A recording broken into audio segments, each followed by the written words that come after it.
So the first item on our agenda is to review the draft agenda for the regular school board meeting on August 1st. I think Mr. Daly is going to take us through that. Okay, all right, so I'm just going down the regular agenda. Just go down the agenda, yes. Yeah, I throw myself on your tender mercies. This is my first go. All right, so it looks like on items D1 and D2, there's nothing really there. If at any point here, when I think there's nothing, if I say there's nothing, you say, no, there's something here, just pause and we'll get into it then.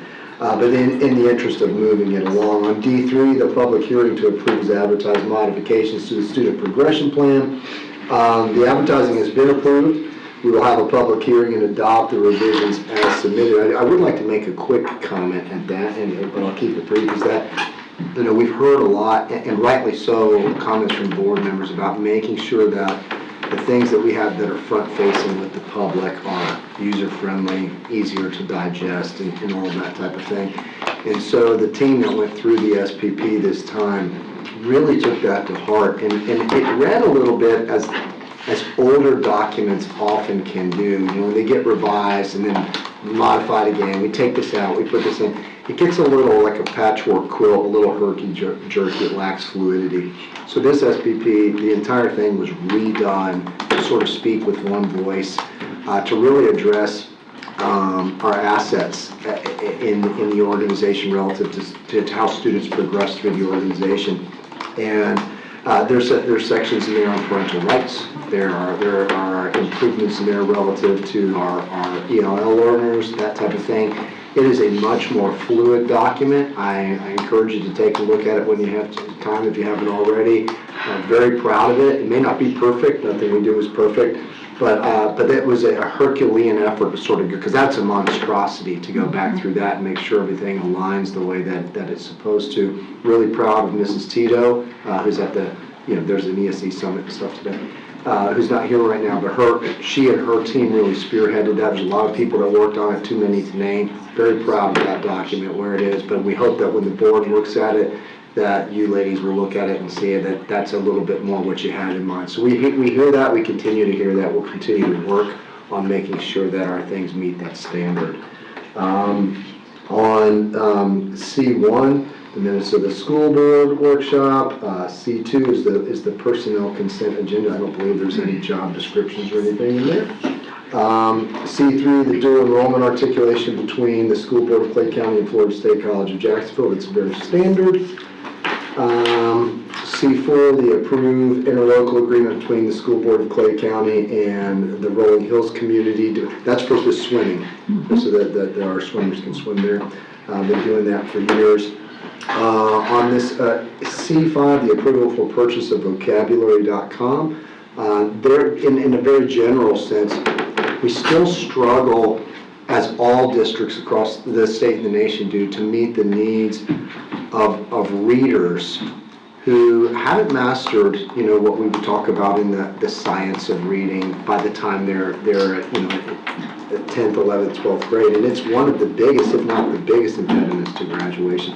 So we still try to put resources around that. As the curriculum person, I much prefer tier 1 and tier 2 teaching strategies in almost every case, but not all learners are the same, and sometimes you need an additional tool, an additional resource, something that can help. In this case, mostly with morphology and vocabulary being a huge impediment. As a student may be able to acquire learning, if they don't have vocabulary, they can't unlock what's being said. And so this tries to address that. By the way, again, hearing the board's concerns around computer-based programs, this limits this to 30 minutes per week, not per session, not per day, but per week, and is used in concert with other teaching strategies to try to help get these vulnerable students that basic credential that they need to survive in society, which is a high school diploma in the state of Florida. So that's behind that.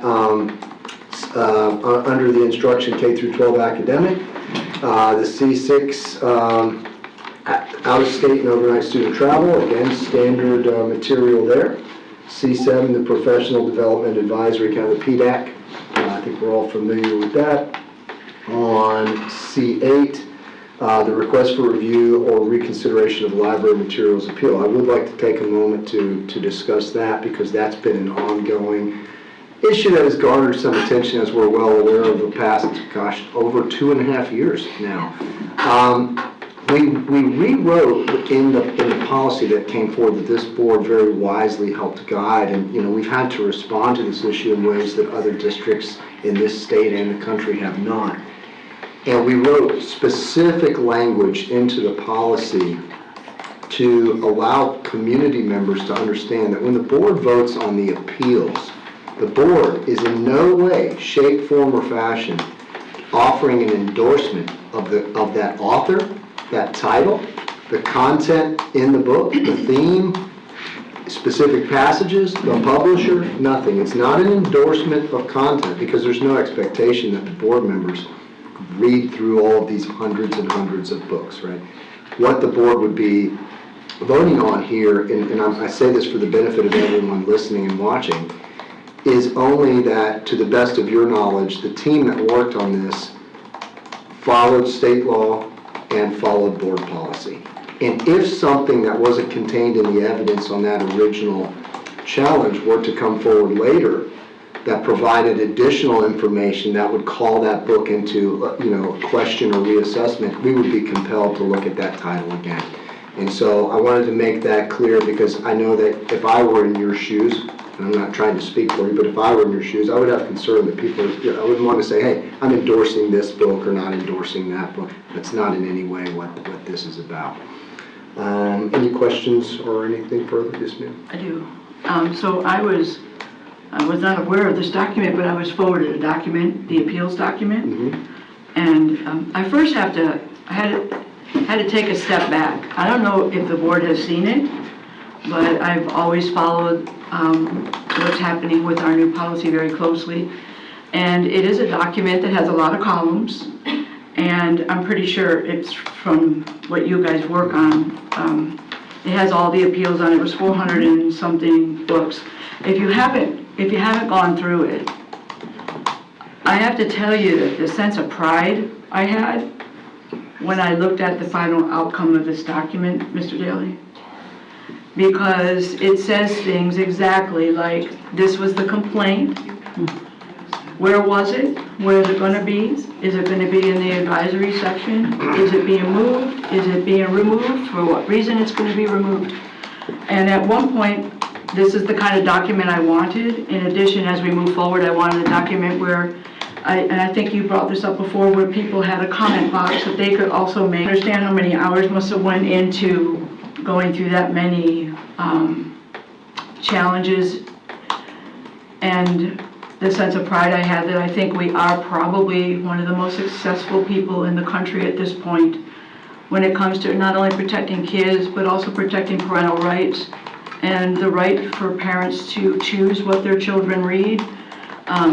We should be immensely proud that we are leading the way now in something that was very difficult to moderate through. I think I had a question about when will the statutory compliance team be put together. So as we move forward with challenges, I understand the policy very well. When will we have a statutory compliance team where our school board members will nominate a parent for the books that your team is unsure of, that will move forward to that part of the policy? So that would be triggered in the event that we were to receive a new challenge, because at this point we've looked at all the challenges. Remember, there's various filters through which you have to evaluate the material that comes in. It also bears repeating. I know we've said it many times, but for people who don't touch base with this all the time, you're just looking at the evidence that's provided on the complaint form, on the challenge form.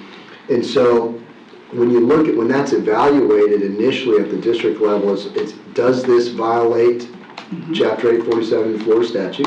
Yes or no? If it is, it's out. If it doesn't, but it still has some of the themes that are brought forward by the board's approved community standards, then that would get flagged as something that we would allow parents to understand that, hey, you may have concerns, we want to take a look at this book. We've talked about that many times. So if there were a book or a title that were to come forward that wasn't clearly in 847, and maybe was still a little ambiguous relative to the board-approved community standards, then that title would be kicked on to that Right. compliance team. We haven't seen one of those yet. I fully anticipate at some point we will, but that team would be called into action in that moment, necessitated by that type of So challenge. when will we put that team together? Because according to the policy, we each nominate a parent that will be on standby, I guess, until you need If you them. wanted to go ahead and have a group ready on standby, we could certainly do that. But I wasn't going to pull a team together until we had Until you an need it. item, an item that, because that, I would imagine that you would have those intermittently if the challenges continue to come forward. And here, 2.5 years into it, I expect them to continue to come forward. And so they would be like to the determining body on, okay, it doesn't appear to be 847, it's not clearly a violation of the board approved community standards. What do we do with this title? So I don't think there'll be a lot of those. I do think they will occur. So the rubric is, in a sense, the rubric, I'm sure you're all trained to like talk about the rubric together, and you have like that common base that you need to evaluate from. Yes, ma'am. So in your sense that the rubric has been clear enough Oh, yes. at this point to be able for your team to make clear decisions? Yeah, it's a good question, and to answer it more fully, so there is in any rubric, but first of all, the rubric was fantastic. Let me back up and pan out just a little bit, because this has been a difficult issue, and it has engendered frustration, argument, that type of thing, and I appreciate this board very much working alongside of us to get through some what we'll call productive struggle to get to a point where we're in a much better place, and we've been compelled to get there. I appreciate our primary complainants' interest in avoiding materials that are bad for kids, that type, all of that. I think everyone's heart has been in the right place. And through the board's wisdom, and in particular yours, Mrs. Hanson, we are in a better place, and I thank you for that publicly and truly. So when we look at that, though, let's say that the community standard talks about excessive profanity. Well, excessive profanity is qualitative, it's not quantitative. Right. So how much profanity? Is that 20, 25, 30? Is it like an average per page? Or when you get into that kind of subjectivity, I can see it will be in an area like that, into one of those crevices, that this team that you're referring to would be called into action. Does that make sense? So I think there, and at this point, and I think this needs to be publicly said as well, and this is a fact, I don't believe this is opinion, or this is a fact, no district in the United States, forget Florida, in the United States, has done more to put control in the hands of parents relative to books that their students can access than Clay County, Florida. And when you look at the different levels of that, and we didn't get there in one step. That took a lot of us learning and getting, evolving through this process. When faced with something that's a real challenge, like we've seen with this, or like we had with COVID, or all the things that this board has faced, we do a pretty good job of trying to find the silver lining and come out on the other side with a better product. And we have a better product. And we'll probably find it's not perfect, but it's a lot better than it was. And through the conversations that have taken place many times here. And so parents now understand that, there's some parenting involved. Like, okay, these books may contain, that's self-evident when you put on the landing page that Ethan and his team were able to put together. I mean, there's a tutorial and all of that. So as children start to come back to school in August, parents will be interfacing with that and say, okay, I'm okay with everything, I'm okay with the little, and again, we've made it so detailed they can literally pick this book but not these books and all of that. And I think that this board deserves a lot of credit, and Dr. Johnson and her team and instructional materials, because to your point, just going through those appeals, went through all those books once before, and then going back through the appeals, and some of those were books that, previous incarnations of teams of parents and things had looked at before. But that took hundreds and hundreds of hours. To go through that and look at the evidence and compare it to the law, compare it to the policy, it's a laborious process. 25, 30, 35 minutes per item times hundreds of challenges. But we're at a point now where we're ready to move forward. I don't anticipate that there is a small handful, 2, 3, 4 individuals out of our 225,000 community members here that will continue to pick this apart for whatever reasons. We're never going to come to a point where everyone agrees on every book that should be in the collection. That's not a realistic goal. But at this point, parents are totally 100% in control, as they should be.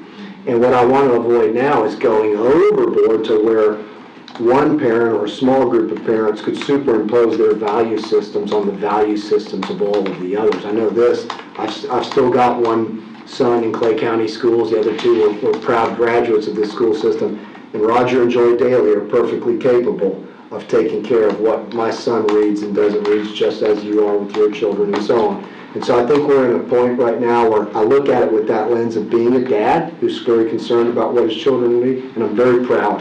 I'm very proud. It's not perfect, but I'm very proud. So I just have one favor to ask. Sure. I actually, as for the rubric, had examples and non-examples that I'm still working on to bring it more current.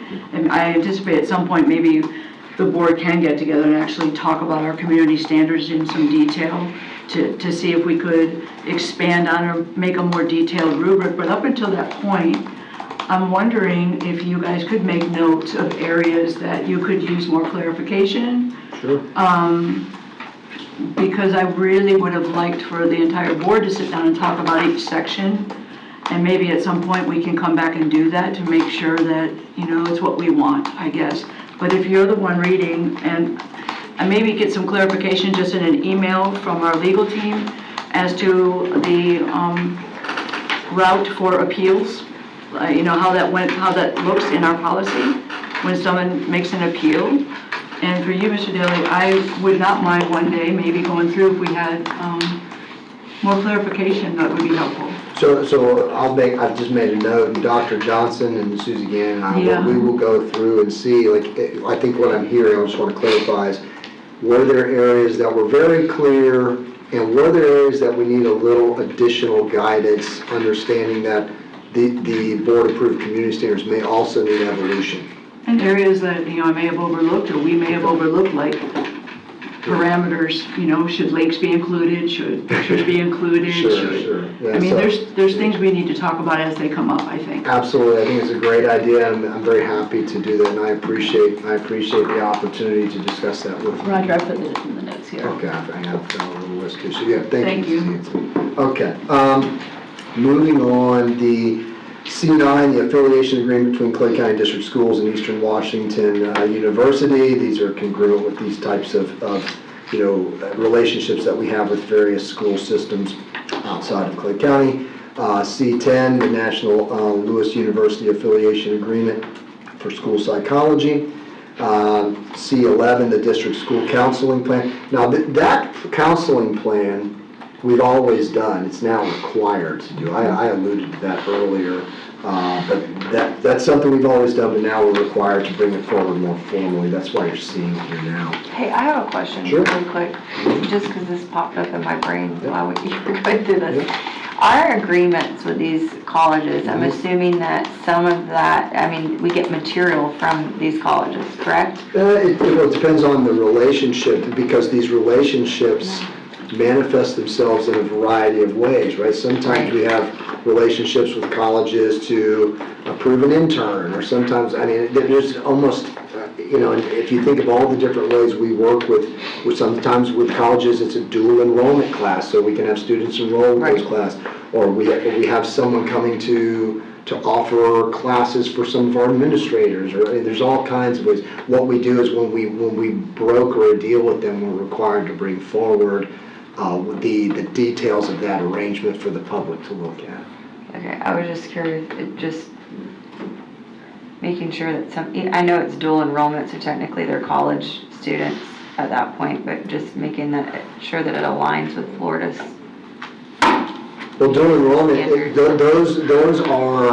those are colleges, like those credits they're given national accreditation typically. Right. I'm going to give you an example, just a personal example, because I ran into it as a father. When my oldest son went out of state, he was a graduate of Fleming Island's ACE program, but he took some AP classes and he took some dual enrollment.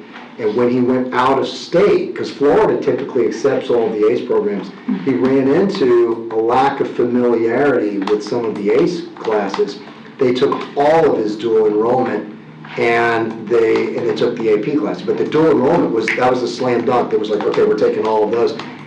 I was really surprised because I thought the ACE stuff would carry well over, and it was the dual enrollment. So what I've seen is that the dual enrollment, because there's a national accreditation process, is reciprocated almost everywhere. And so that's something for those of you who have children that may go out of state. It's something for you to think about. You want to package those things together, but the dual enrollments are nationally accredited typically.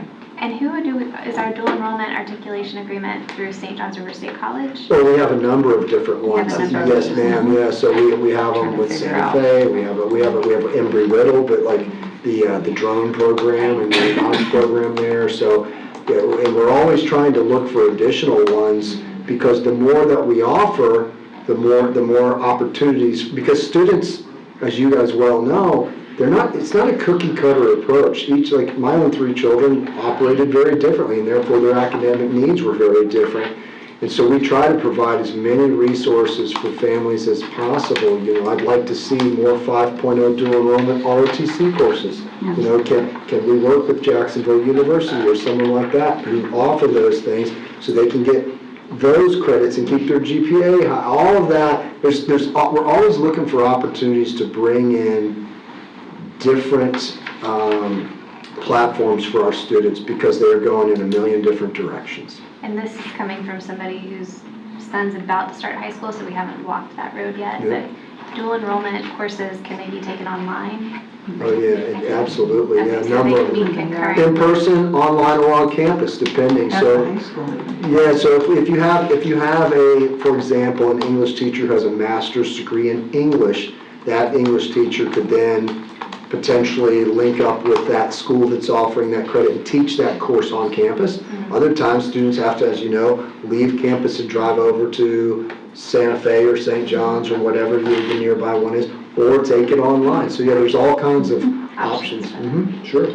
Anything else? Do you know, first of all, the standards, if you go in and look at the standards, mm-hmm. I appreciate the proactive voice versus waiting for a guidance counselor to have someone who already has a problem, just did something, go see a guidance counselor.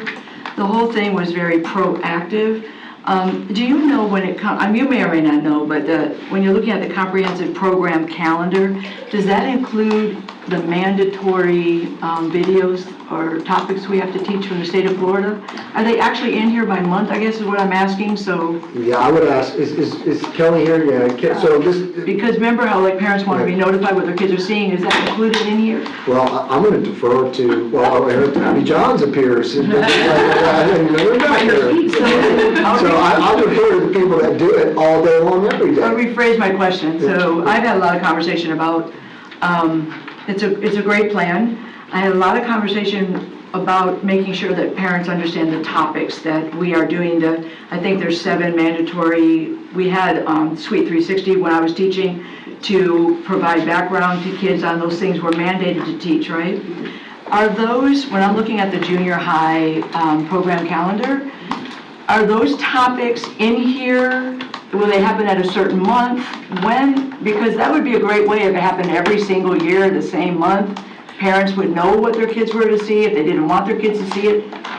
What's your thought on that? Yes, ma'am. So the required instructional pieces are actually implemented by classroom teachers, not by the school counselors. We don't have enough school counselors to touch every student for that many lessons. But it's under the counselor used to come in and teach us how to do it. Right, so the counselors are going to be overseeing the implementation of those lessons through the teachers. Yeah. What we do is we provide as a consult, as a resource. If a teacher has a question about a topic that's coming up, most of them are not real in-depth. But what the counselors, the lessons they do are the ones where it's a little bit more counselor specific, that it wouldn't necessarily be appropriate for the teacher to have that conversation. And then we also try to develop lessons that are school needs specific. So like we have our comprehensive calendar, as you said, and so we both, this is Erin Colon, sorry, she's my elementary counterpart. I'm Tabitha Johns, for those of you who don't know me. I handle the secondary schools.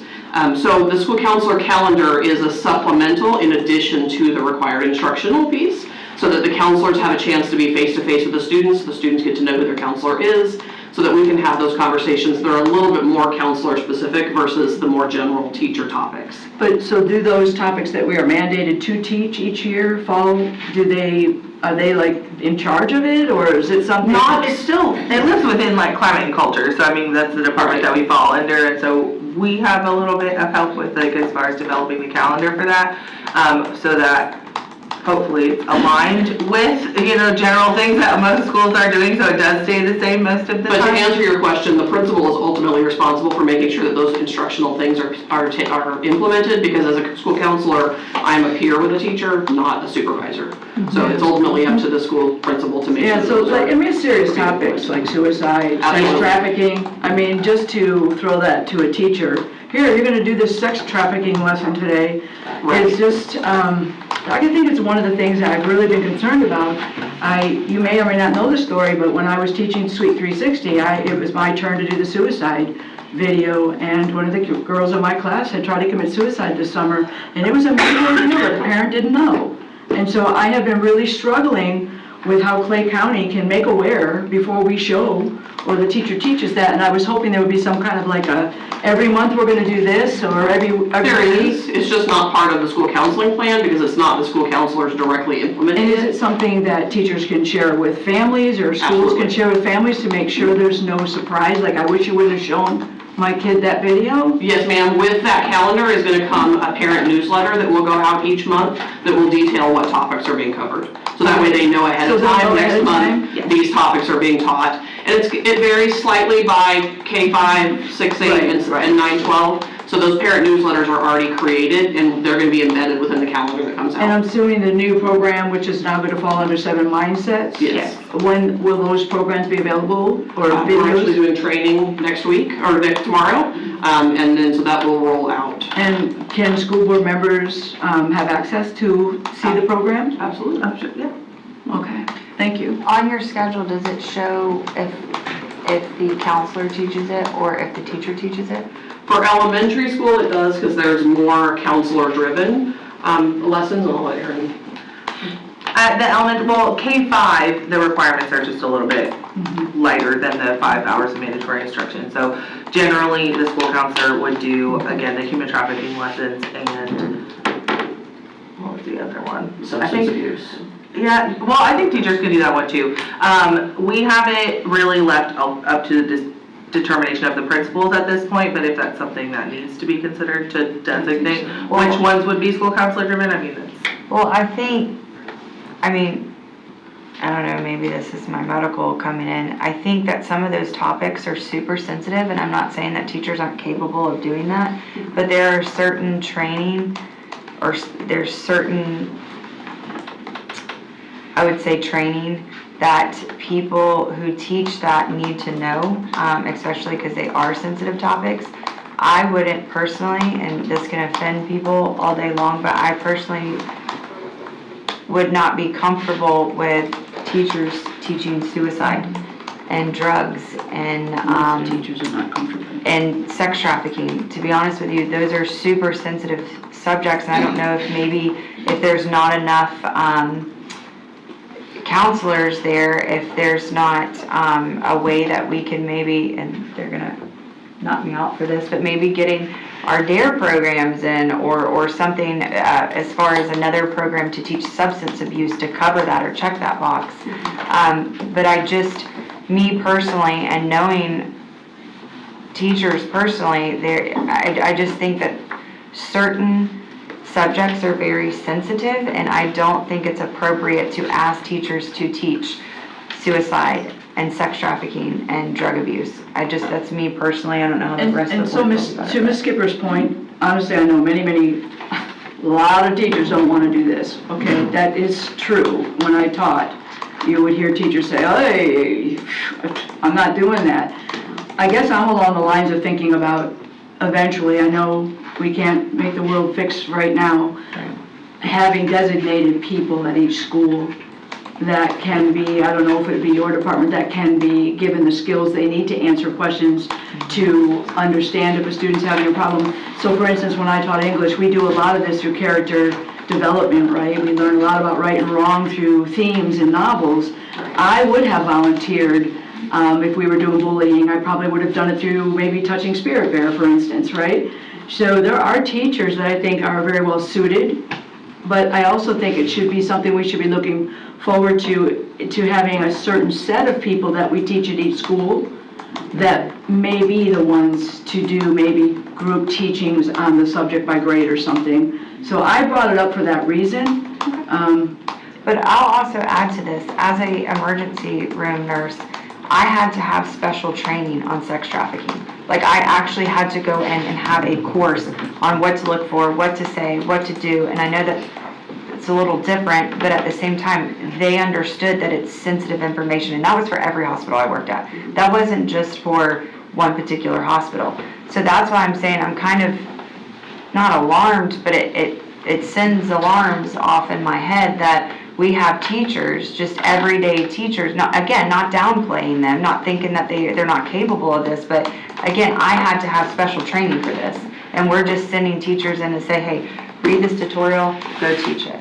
I mean, especially the backgrounds of these students. Not everybody has the same family as the next person, and if they are exposed to drugs or they are exposed to any of this, you have to be very careful how you present the information. And tread lightly with certain students and certain individuals. So I think that's something, maybe that's just me again. I think to address some of those, I have some, so one, we are trying to provide training for a team at each school for the implementation of these lessons. So they will have a contact there, and the school counselor is usually involved in that team. But then also the lessons themselves are developmentally staged to be appropriate for a teacher to implement. Unlike, like your emergency room training, the depth that training went into is not going to be the depth that the training is required for the teachers. And then one of the other reasons why we have more of these consistent lessons that are developed by, like right now we're switching to BASE versus Suite 360, is so that there's a consistency in the language and how it's being discussed and the words that are being used and some of those things that you're concerned about as well. But then you also have children, that's where I go back to where some children are exposed to something completely different than the next child. So when you have somebody presenting what looks like basic information on drug abuse or, and it's on a level that's here, well, this child has been exposed to that, so they're asking questions here. Absolutely. And then it puts that teacher in a very awkward situation who hasn't been trained to then now have to address this one particular child. Now, the chances of that happening, actually it's going to be pretty high. It depends on the area of the schools, but I just would like that to be on our radar, and again, maybe it's just me being overprotective from a different mindset, but I think that,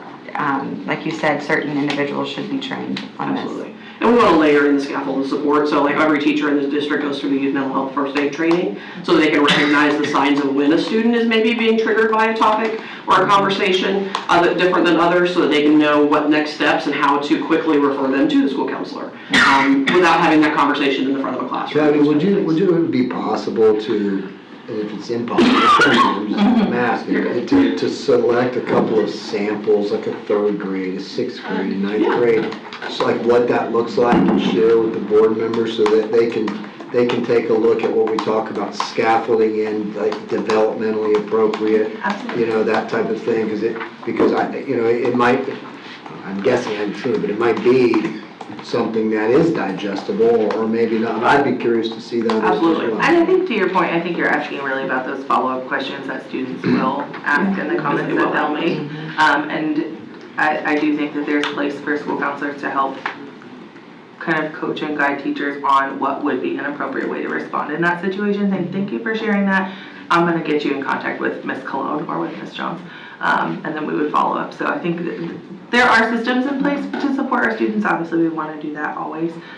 Well, to that point, there are so many things that teachers encounter on an everyday basis, whether or not we're talking about, a specific module or not, that students bring from their own life into the classroom. Well, and also, I think it would make For me, we have professional development, right? We do it every pre-week of school starting, right? I think it's an area that could be completely developed into, there are veteran teachers who have had everything and some of the same things they offer every single year.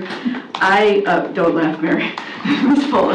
So, you know what I'm talking about. So maybe it's an area of professional development that could be widely expanded on. And what I mean by that is, I can tell you right now that if we had genuine, sincere, like had a workshop on how to really handle bullying, not the stuff you get in a faculty meeting about how to handle bullying, not the stuff you get in your procedures on how to handle bullying, but I actually think when it comes to mental health, we could offer professional development on those days for teachers who no longer really need that type of professional development, and like a scaffold system. I talked about it, right?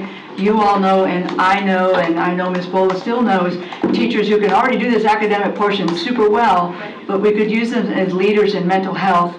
And I think there's a huge opportunity for us to expand that professional development into problems that our kids have, like bullying, so self-esteem, apathy, to actually start really teaching teachers in depth who want to learn about these things versus how to use, a science program. And to add to Mrs. Anson's point, that for those teachers who are not at that level of attainable mastery, right? They're not ready for that next step. We always punt to, like, and you hit on it, I think, perfectly. That's a great question to the student. Let me put you in touch with, so I remember even like as an assistant principal, I can remember this one day, and I had this situation, and it was so far, I remember going home to my wife and saying, I'm not trained to deal with what I saw today, but we had a gentleman on campus who was our SAP counselor who was, and he was amazing, and he came in and saved the day, but I knew that I was poorly equipped, but I also knew someone in the school who was perfectly equipped. And sometimes that's it. If we can't get everyone to mastery, can we at least make sure that we know who the points of contact are, so that we can refer people to those individuals, right? Because we have people on standby ready to help the kid with the tough drug question or whatever may come up in the class. But to circle back on the back end, I think we'd all maybe like to see a small sample of some of those. We actually get access to those lessons tomorrow during our trip. We will gather that up and get that out to you. But to circle back to the plan itself, this is intended to show like how can school counselors step in and help on a wider basis on targeted groups of students, and then more on individual cases. So that's really, this is the details of what that's. We will certainly support that mandatory instruction. This is how the additional layers of that cake. Well, thank you both for being on hand to answer those questions and for guiding this. And we know it's a lot. It's been more than it was before, like everything else. But we really appreciate you both. Thank you. All right. All kinds of groovy stuff we got going on. Let's see what else we have here. We've got the proposal on this is I'm on C12 under business affairs now. The proposed allocation changes. On business affairs property, C13, the deletion of certain items report. C14, the bid renewal and extension. On C15, we have the interlocal agreement between the school board of Clay County. There's been an adjustment to the cost there. C16, the interlocal agreement between the school board of Clay County and the town of Orange Park. Both of those are relative to our security requirements by statute. And then C17, the approval to advertise revisions to safety policies, school safety requirements and monitoring, threat assessment policy, and the district security response to active assailant policy. As we mentioned earlier, so much new relative to safety. All great, all making our students and staff members safer, but a whole lot to put in. Thankfully, we've got a crackerjack team that's on top of all of that stuff. Moving right along, C18, the pre-qualification of contractors.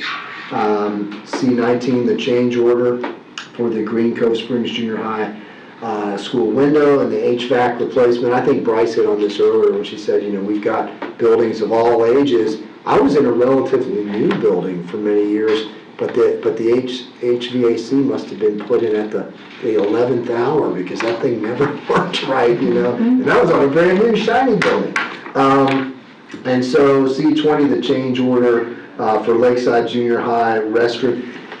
Now, I've been in Lakeside Junior High many, many times, and that restroom renovation, long overdue. And so hallelujah on that one right there. And I know that the Gators over there are excited. It's a really good one. I was there when the pipe blew up in that building. Oh, yeah. And it was 20 inches of water in my classroom. We all lost everything. They had their big fans blowing out mold for 6 months, and I heard it happen again. It did last year. I went over and saw it, and Dustin James, the principal, and his team, this of course happened when? On a weekend. Right, it happened on a weekend, and students were coming in for testing on Monday.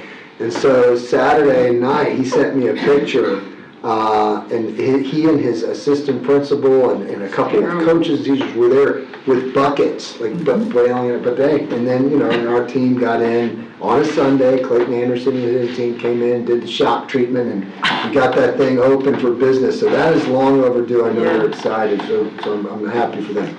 On C21, the change order for Clay High School parking lot renovation, another long overdue. That's going to be fabulous. Clay High is such a great school. It needed a little bit of a facelift. And it got it right, and it's getting one now, and I'm super excited for the Blue Devils. I keep getting questions. Everybody's gonna be able to park on the first day of school, right? Hey, I'm going with yes, they are. I don't know where. They're gonna be able to park somewhere. I feel like they have their biggest retention pond. They won Said that. they're paving it Friday. Okay. We're adding 170 parking spots. Oh, nice. Wow. It's They needed it. Oh, it did. really It does. really did. Yes. Yeah, it's good. Hard to park. And that area has, as you know, so much projected growth around it too. That could really, it could almost become a new school over the next 10 years in a lot of ways. And so, very excited for them. C22, schematic preliminary final plans and specifications for Clay High School's track improvements. You know, when you go around the state and you see all the other schools with the rubberized tracks and all that, and we're like, we should have that shiny stuff. And we went through the budget presentation, we know how expensive everything is, but that is super exciting too, because not only does it provide a better and safer surface for our students, it will allow us to hold meets and do things instead of farming them out and bring the talent here, and that's tremendous. C23, the change order for Clay High School's gym renovations, another long overdue and welcomed addition. I know that when I got new bleachers as a principal at Middleburg High School, it changed the whole, it looked like a brand new entire building. And it was so exciting for the coaches and the players and all the kids in gym. So fantastic stuff there. C24, the change order for Wilkinson Junior High's fire alarm replacement, which is a little out of date. C25, the change order for Clay High School's parking lot renovation redesign. And then C26, the change order for Orange Park High School's media center renovation. That is going to be phenomenal. It's still got that cool kind of 1950s modular sunken living room. I just expect like the Cleaver family to be in there, reading or something, but I just date myself.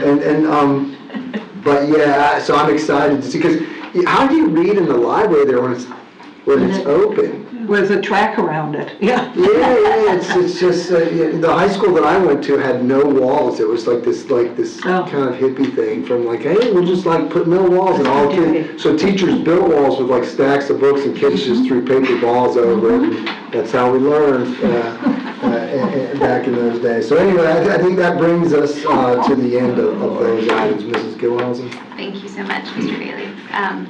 Fun fact, my grandparents attended Clay High when it was in this building. Wow. And my grandfather told me a story about football practice consisting of them clearing the trees so they could have a field. Oh, wow. So we've come a long way since then. We're doing great things for our athletes. I did not know that. That's private liability.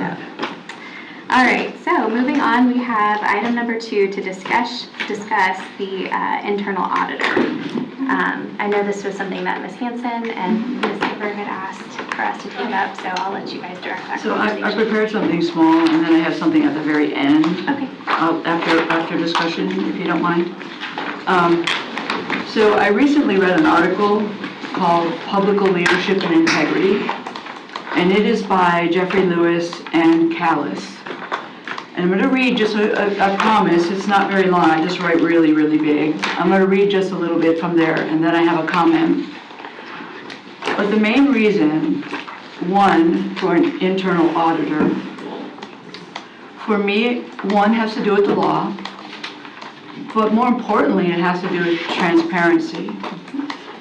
You were given, I believe, our lawyers sent us all some, I'm not sure, did everybody get the papers where it shows what districts, each person, what they do in each district? So in this article, it talks about integrity. Integrity is a powerful antidote to address the public's increasing cynicism and skepticism towards politicians. One of the primary functions of political integrity is safeguarding the public trust. Leaders who prioritize integrity enact robust anti-corruption measures, strengthen oversight mechanisms, and promote a culture of transparency within government institutions, drive public trust. I believe personally that the fusion of leadership and integrity are guiding principles to trust.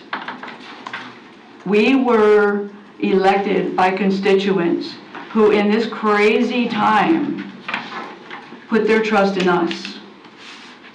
And when I say put their trust in us, I say the huge responsibility we have for about $500 million worth of taxpayer money. I can't imagine, and the fact that their children go to our schools. When you conduct thorough finance audits, you analyze data, identify discrepancies, provide recommendations for process improvements, it helps to safeguard organizational assets and prevent fraud. Internal auditors play a vital role in detecting and preventing financial and operational risks.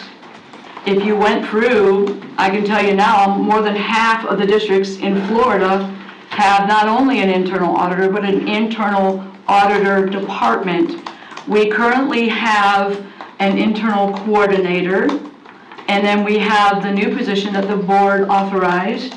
We have 2 people. What we are missing is the key person called an internal auditor. I'm going to presume that the board went through and looked at the different counties and the offerings that they have. Sorry, I'm just going to get here. So the commitment to that continual improvement and trying to become the best we can be lies in the hands of this internal auditor. From initiating an audit to overseeing the process, the audit's results and implementation is the board's role to manage the internal audit function. It is our job to be the oversight committee for taxpayer dollars. In the article, the second article I was reading, there was a superintendent that talked about, I cannot absolutely try to fool you. I can't have my thumb on everything. I would not be a good superintendent. I have to rely on our internal auditor to make sure that taxpayer dollars are being spent the way they could and protected the way they should be protected. This is not about having no money. This is not about having too much money. This is not about pointing fingers at the district office. This is about none of that. A good internal auditor, if you go to Orange County, and I had Miss Bonnie, oh, sorry, I'm surprising you now. I didn't want to. No, this is the time, thanks. So if you're looking at Orange County's website, if you scroll up just a little bit, so I can see underneath there, yeah. This is Orange County's internal auditing department, standards, protocols, procedures, benefits. This is every single thing, financial impact, what they've done with it, what they haven't done with it. I would tell you this is probably the best you can get. And you have departments, internal audit, audit annual plan, audit advisory committee, which we could establish. Most of these plans run through where the auditor reports to the committee, and the committee then talks to the board. So most people have an in-between person. We would not want an internal auditor reporting to a chair, right? I mean, that would just be out of our realm of expertise. However, as an oversight committee, they have an audit advisory committee made up of CFO, maybe principals, citizens, school board member, and they report their findings. In addition, you have a newsletter that goes out. What did the auditor find? Where can we be better? Where are we at risk with our money? The newsletter can go out to the community, can be posted on the front page. More importantly, they have a fraud hotline where any teacher is run through a separate company, so no one knows, it's anonymous. You have fraud hotlines, internal audit annual reports. The internal auditor produces a report, shows the money we've saved, the areas at risk that we've fixed, recommendations for the board as an oversight body, internal control tips, reports, subscribe. You can subscribe to the internal auditor reports. If this isn't transparency, there is no such thing as transparency. And if you click on a fraud hotline, for instance, I will encourage you, if you were to click on, just down a couple more there, any of these, you're going to have so much information that you won't know what to do with it. If you look at what Ms. Miles, I believe, sent for us, all the different counties that do this, I was actually surprised at how many counties do this. The law does say that the board has the right to an internal auditor, this is not word for word, I'm paraphrasing, shall at $500 million. Regardless of your argument of where you are and what this law is, we are about there or will be there. So I'm not going to get into tit for tat about what makes up that much money. However, I can tell you, it is not if we will ever have fraudulent activity. There's a district in South Florida lost $16 million wiring money to a contractor for a school they're building. It is not if, it is when. And it is the internal auditor that safeguards us, makes those reports and recommendations on how to improve our current systems and our current status. I had a follow-up to that, but I do want to give you guys an opportunity to talk about it if you visited the links and what your thoughts are, and then I have like a closing statement. I don't know when everybody's done. Okay. Yes, Mr. Chairman. Yeah, so first of all, thank you for bringing that forward. A couple of things, just as my 2 cents, whatever there was, get it 2 cents to save money, is first of all, I don't want there to be this notion that our budgeting department doesn't already include our district its own sort of internal scrutiny, because one, we do, board policy requires it, and state law requires it. And it starts at the most basic level with the school accounts, with reconciliation reports, the forms filled out in triplicate. You guys aren't copied on Mary Kay Kirk's forms that she sends out to the bookkeepers, but I am, and I get about 750 of those, it seems like, every month, because of the thorough nature of the way that accounts are done. And I think Dr. Legutko mentioned earlier some of the checks and balances that she was sort of obliquely referring to in the presentation. And then you get auditors come in, and that's how we get the auditors that are coming in from the state are already independent, and they've signed off with clean bill of health, clean bill of health, clean bill of health. So I sort of get the sense that maybe board members have an area or some areas of concern around where we want to take a deeper dive. And you mentioned Mrs. Hanson, Orange County, which by the way is 4 times the size of Clay County. It's a much bigger thing. So when they hire these people, I would imagine, without having taken a look, I'm seeing this for the first time, but those are CPAs and all kinds of other people which cost a small fortune to outfit And so if Madam the Chair, board were going to can I bring just have a forward. point of order real quick? Mr. Daly, we have actually gone through this conversation in past board meetings. Mhm. I wanted to open this for board discussion only because it has been 3 months. The board knows that we have a Red Book audits. We're going through one now that happens every 3 years. The board knows that Purvis and Gray have an internal audit. I know that our internal accounts coordinator runs audits at school. That is not the point of the discussion. This is the third time I have put it on for discussion, and I would like the board to have a discussion about this topic. Well, Mrs. Hanson, you said that you were surprised at how many other districts do this. I would be surprised if many other districts do this because I know most of them do not. Because of the expense that is incurred, what districts do to safeguard taxpayer money, which you've alluded to. But Mr. several Daly, I times, want to have a discussion with the board. is that Madam Chair, on this topic. Mrs. Hanson, I will not be interrupted. Well, Okay, Mrs. Hanson, I didn't interrupt you. there are five Hanson. voting members sitting in this room, Mr. Daly. By statute, we are allowed to talk and no one else is. Other people can talk if they want.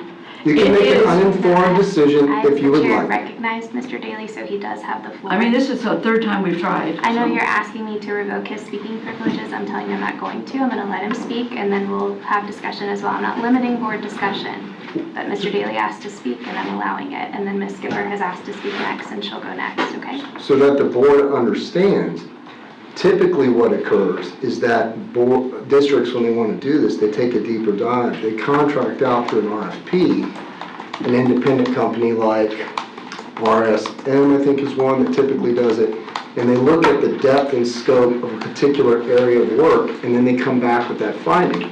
If the finding is revelatory, and we discover that there are additional things that need to be investigated, then they open it up to the next step. That way they gradually work through the cost and expenditure of this type of activity, rather than going full bore into something like that, which would cost the taxpayers an additional, whatever money. Now, if that's necessitated by a discovery of inappropriate activities or some kind of dysfunction within the systems and processes, that's what they do. So that's all I have to say. But, I would like people to understand that there are various ways to do this. Thank you. Ms. Skipper?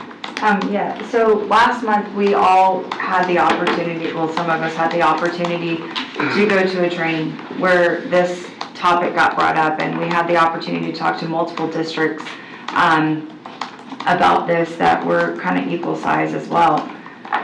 That being said, we also had people from the state, we had others who encouraged this, and it was stated out loud that an internal auditor is not the same thing, like Ms. Hanson has repeatedly said, like I have repeatedly said, it's not the same thing as what we do as an audit. It's similar, but it's not the same thing. So for example, and I hate to keep saying this, but had we had an internal auditor, Doctor's Inlet would have been shut down a whole lot quicker. I don't think that everyone understands the actual job and purpose of the internal auditor, but we had speakers who got up on stage and said if there is anyone in your district and your area that questions your advocacy for a oversight or an additional oversight to your budget and taxpayer dollars, those are the people we should be questioning. I do not agree with shutting this down, because not only that, but like I said, because I'm always, and I hate to be this way, but I feel like people always try to gaslight me. But for example, and I knew this, that a couple months ago, this was brought to our attention that we were going to have a budget of $600 million, okay? $660 million, okay? You can sit here and fight all day long what the state statute says, but all of our funding comes from state, federal, or local. Whether it's a grant, it's still going to be a state or federal, it's still going to come from those entities. The law states if your budget is over equal to or over $500,000, you are to have an internal auditor. That aside altogether, we just sat here through 2.5 hours of a budget meeting talking about if the mill does not get passed, what are we gonna do for funding? An internal auditor then is the person who goes through the budget and finds ways to save money, but they do it every day. They pay for themselves by finding the money. It's kind of like our lobbyist. He's paid for himself. He's found us money. He's found us revenue. This is the same exact thing, and I don't know, it's been 3 months. Normally, when I bring something to the board, I've already done the back end research. I've already talked to who I need to talk to. I've already done the research. So I can sit here after 3 months and say, I am on the same page as Ms. Hanson because I have done the footwork. I have called other districts. I have talked to other board members across the state of Florida. I have talked to individuals in the Department of Education. I have talked and done my homework as a board member. It has been 3 months. 3 months that we still keep wanting to talk about this. And here's the thing, at the end of the day, whether you want to fight this or not, we should all at this point understand what an internal auditor is. But we still have people keep saying, and no disrespect to you, Mr. Roger, or Mr. Daly, but we've heard that over and over and over again. That is not the same thing. This is completely different. This does such a deep dive into the whole district and where we can save money, where money is actually going and where it should be going. It's another set of eyes, and this is what we need for transparency, which I promised my taxpayers of Clay County that I would do. So I am going to stand here and I am going to advocate for this. And I am going to follow the law. So I wrote my letter with clear thoughts, and I know you all shared it at the last workshop, but I still stand on that. And again, after doing my own individual homework, after multiple discussions, I am ready to vote on this. We're dragging our feet. I hope that the rest of the board members have taken their time to do the homework. And I think that maybe that's part of our problem too, is things just keep getting pushed out because people aren't ready.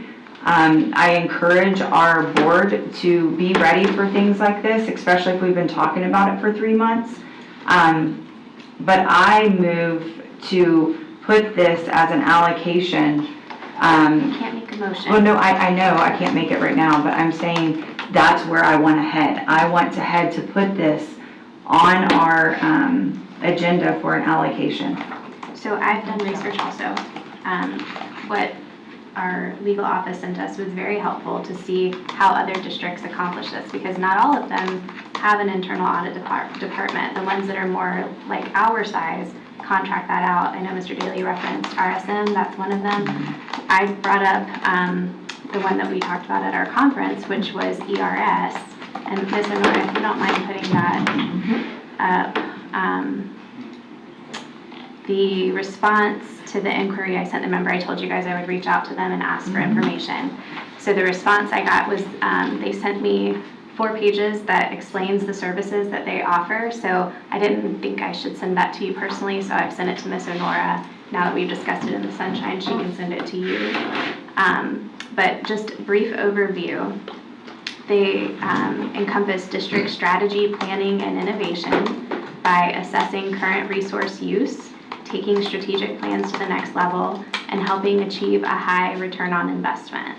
If you look, they look at our financial stability. They'll map our resources use and allocation. They'll forecast our spending and revenue. They'll help us with financial planning and creating better budget processes.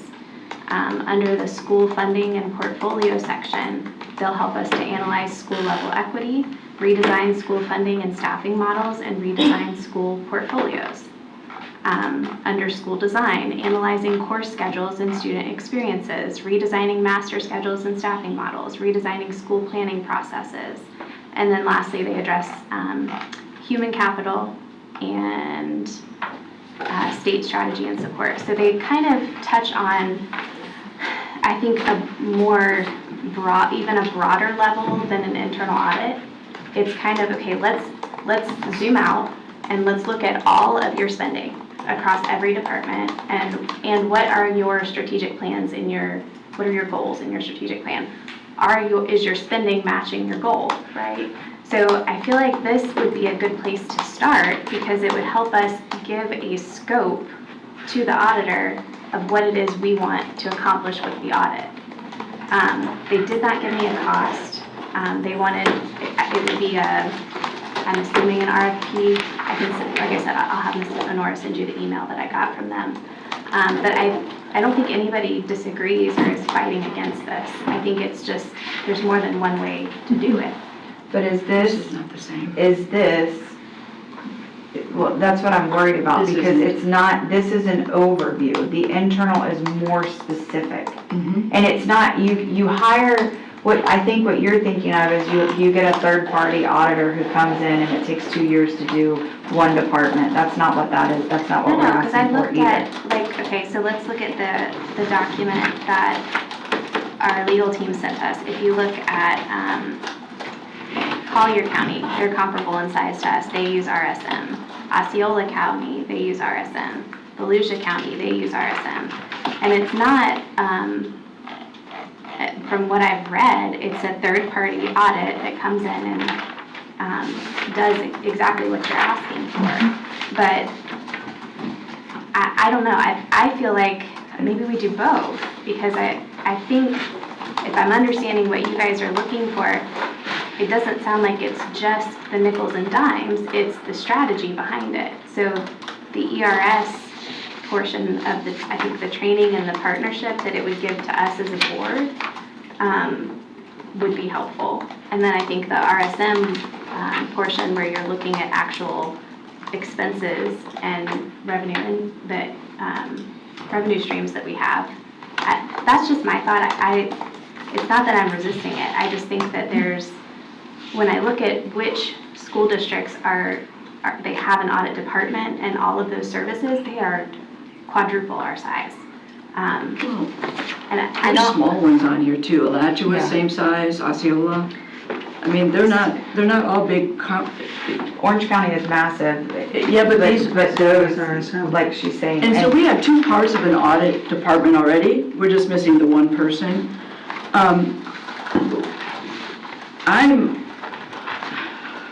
In front of me, I have the same list that was sent to us, small and large counties. We already have the expense of 2 parts of a 3-part, we'd have to put an audit committee together. It costs nothing. We're missing 1 part. In addition, internal auditors can do whatever you ask them to do. If you want them to go through and look at human resources and how you can make human resources more effective, they do that as well. This is 1 person, it's not a program. This is 1 person who reports for the board, looks on behalf of taxpayer dollars. And I have to say, the fact that 2, 3, I think my 3rd or 4th conversation into this over the months, it is very frustrating, because what we're looking for is 1 individual job. I have a scope here for an internal auditor. I have a job description for an internal auditor. They're all over Florida. We're looking for 1 person and to form a committee.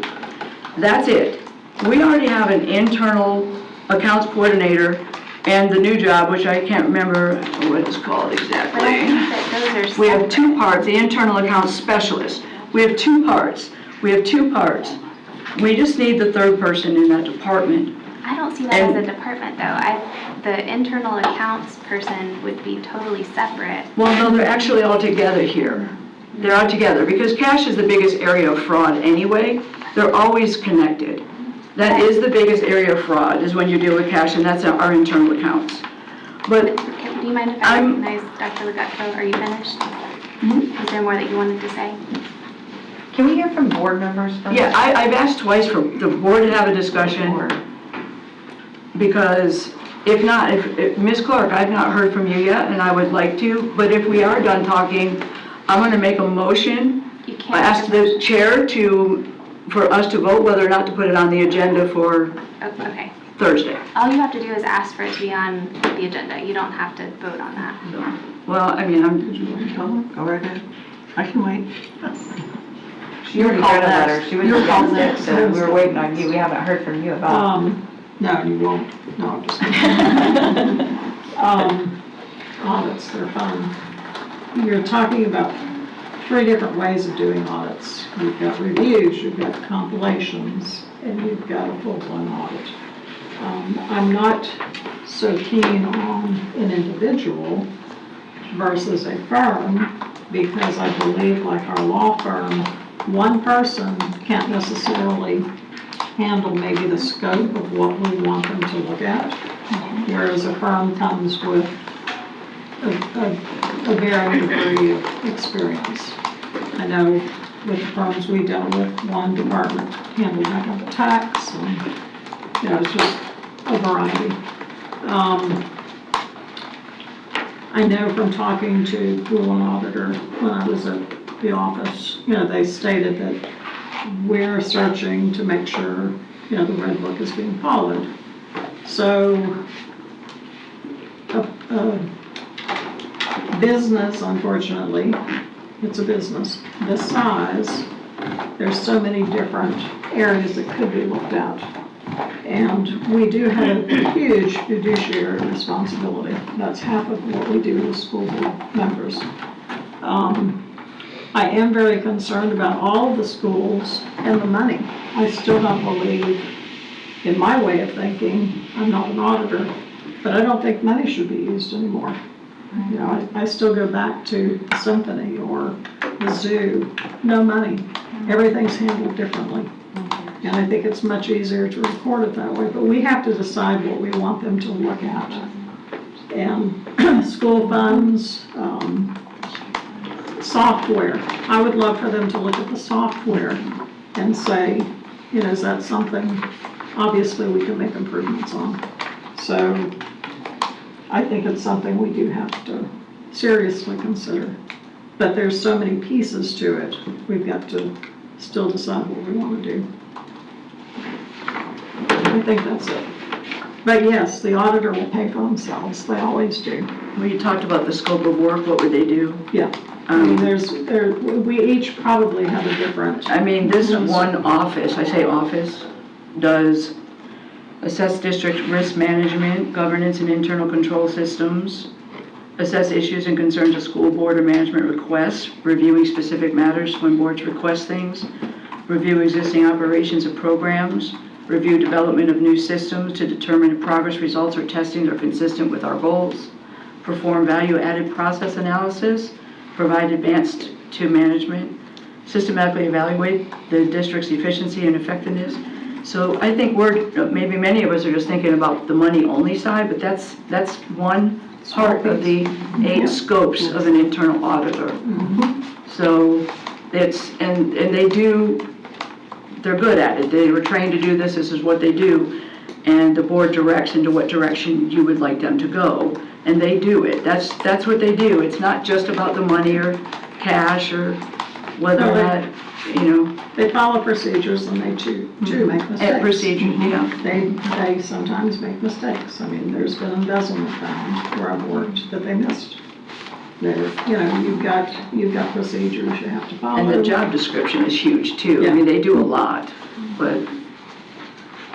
So we just have to be precise. Yeah, I feel like I'm in a situation where once burned, twice shy sort of thing. A number of years ago, in fact, my first year on the board, we approved a position for the director of the strategic plan, coordinator of the strategic plan, with much of the same stuff, in my estimation, was going to be accomplished. They were going to be looking at how the strategic plan is produced, and not just put it in a binder like this, but then how we as a district are meeting the needs of this strategic plan, the goals of the strategic plan, how are we best utilizing the finances, the programs, everything, and that went into every single nook and cranny of this district. And it was a shambles, and we got rid of that position, thankfully. And when you say we've been looking at it for 3 months, you're right. I brought it up at the school board meeting, and unfortunately you didn't appreciate that, Ms. Hanson. But In board comments, no, I didn't. And the reason I did it, and I told you at the time, that it was for transparency. When we're talking about this, when this first came up, I thought, whoa, I feel bad because it sounds like we are, and you brought the point up, Ms. Clark, at the meeting. You said, the idea is to look at where we're going in the future. We are definitely growing. Our budget is growing. Yes, we're gonna be over that $500 million threshold soon, this year. So it's time to think about this, to think about that law.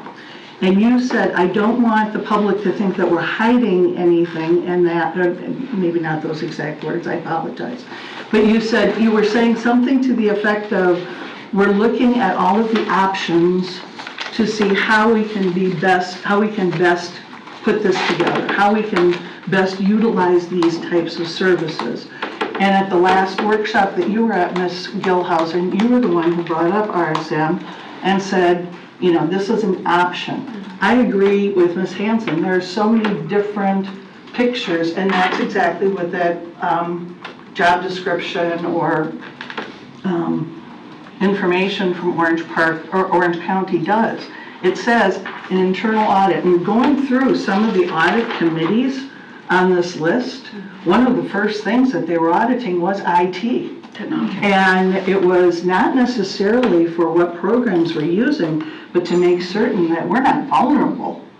And that is key. In fact, when I came in, one of the first questions I asked Ethan was, how many audits do we go through in a given year for IT? And he goes, we're constantly being audited because of the vulnerability of all of the data that we have on the individuals that not only work for us, but for all of our students as well. We want to keep that as safe and secure as possible. It's not, I think when this first came up, the idea of using cash, and that's exactly what happened to Dr. Zinley. The opportunity to have cash cross a desk. That can tempt anyone. I used to take cash all the time for snow cone sales. And you think about a snow cone sale following the walk-run club. Well, yeah, you might have 50 or so. Oh no, honey, you've got $200 and $300 because there are kids who don't just want one snow cone, they want two because they are hot. And it's that sort of thing that I don't know that those simple little programs like that can be cashless. I don't know the process of going to that extent. So what I'm saying is that there may, I'm not certain how some of those services can be met without cash. I think that at some point it would be ideal if we didn't have any cash used, but in most of the schools that we have, there's cash that crosses the table at a football game when you pay for a hamburger. There's cash that crosses the table when the Band Boosters Club is standing over here saying, hey, you may have just bought your hamburger and your hot dog, but come over here for a cupcake for our bake sale or whatever. So the internal audit, a person is not going to be able to, they may have been able to stop it sooner, but hearing from principals, and yes, I got phone calls saying, do you know that we have to send information to Mary Kay Kirk every 15th of every month because of everything we take in, and we have to have copies of this and copies of that?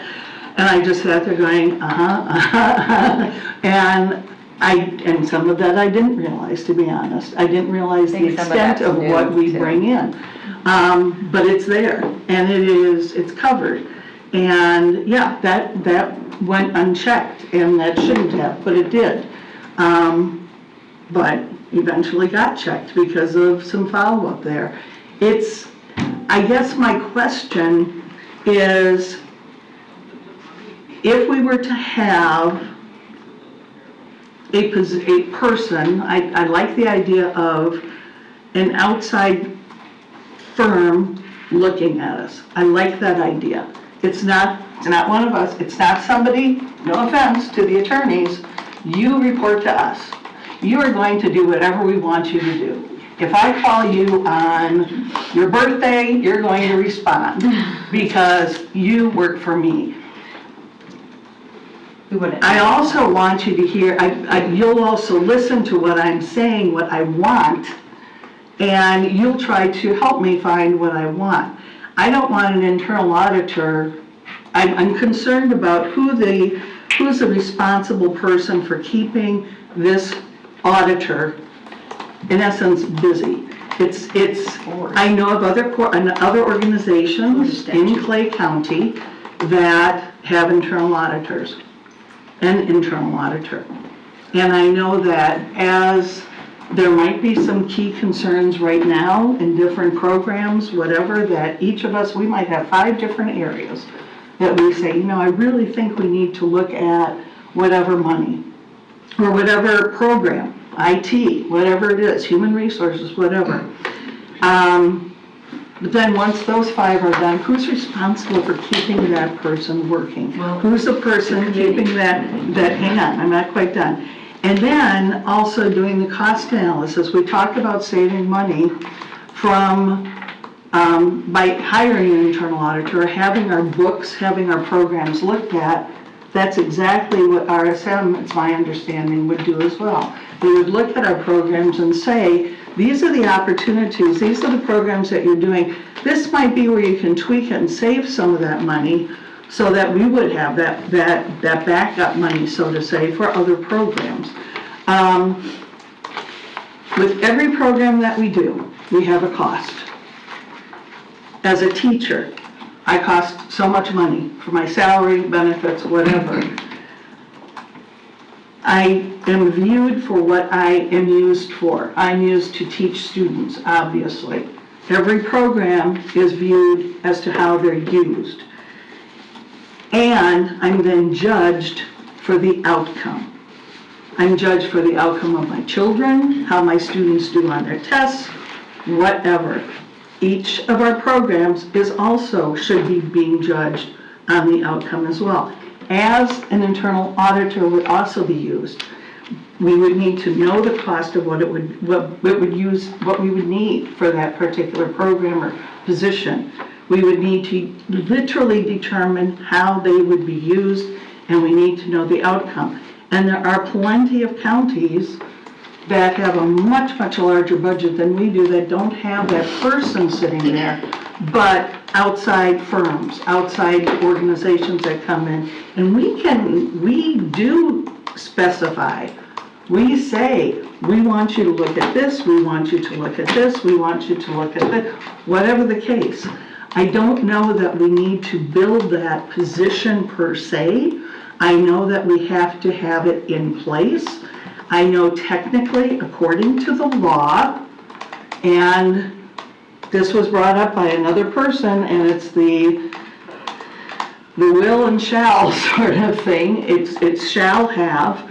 It's not a requirement to have an individual, it's my understanding, in that position. It is a requirement to have an auditor in that position. And that auditor could be with a CPA firm, could come to us through an RFP for the needs that we have. It's in school board responsibilities and duties, and the actual law spells it out, and it says internal auditor.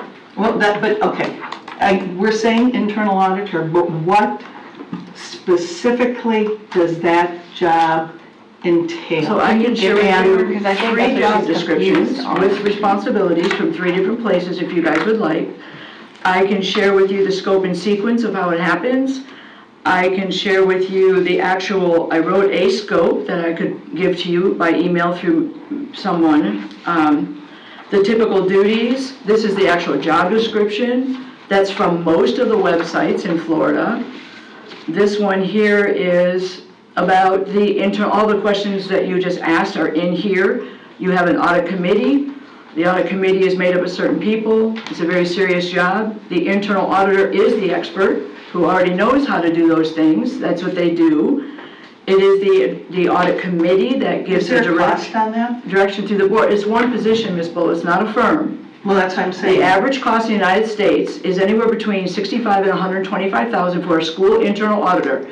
That's about the price of a school principal. Is that In sal- is Florida, that the salary? mean price was $65,000 to $85,000. Does that include benefits though? Huh? Is that their benefits package also, or is that just the salary cost? That's just the salary, and I think maybe if you look it up, the higher end was probably benefits, but a lot of these people, according to them, if they work like they're doing us as their job, they don't take that. They are associated or affiliated with a firm, but this is what we're having see, a firm is a bunch of people, right?